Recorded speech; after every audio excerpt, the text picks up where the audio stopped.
The Moto Z2 Play is a successor to the Moto Z Play, which was announced last year. The Z Play was quite popular thanks to its brilliant battery life. Moto also brought the concept of modular smartphone to a mainstream price point with the Z Play. The Z2 Play is the next chapter, but does it really improve from where the last phone left off? Let's find out in our first impressions of the Moto Z2 Play. The design of the phone hasn't really changed much, for a good reason. This new phone in the Z series has to be compatible with Moto mods that were launched last year. This means Lenovo has to stick to the same dimensions and the rear panel design to make sure they all fit well. However, the phone has lost some bulk and is a little thinner and about 20 grams lighter than the Z Play.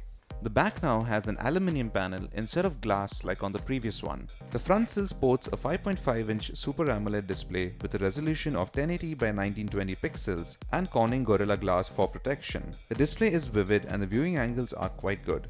Moto Actions lets users perform gestures using the fingerprint sensor to navigate rather than using the traditional 3 buttons. This frees up some space on the screen for more content. You can swipe left on the fingerprint sensor to go back, swipe right to pull up the app switcher, and tap to go to the home screen. You also have the option to long press the sensor to lock the phone. At the back, there are multiple rows of connectors that help the Moto Z2 Play interface with the mods. There's a 5-megapixel selfie camera and a 12-megapixel rear camera, both of which have dual-tone LED flashes. Moto has still retained the big camera bump that we've seen on other phones in the Z series. It has a metal ring around it that keeps the lens from getting scratched when kept on the table. The frame of the Z2 Play is aluminium, which gives it a premium look. What is interesting is that Moto has routed the antennas around the body of the phone.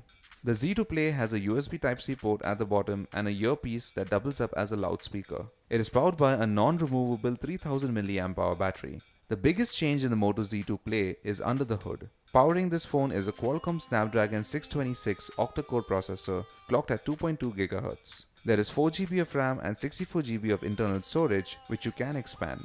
In terms of software, the Z2 Play runs pretty much stock version of Android Nougat.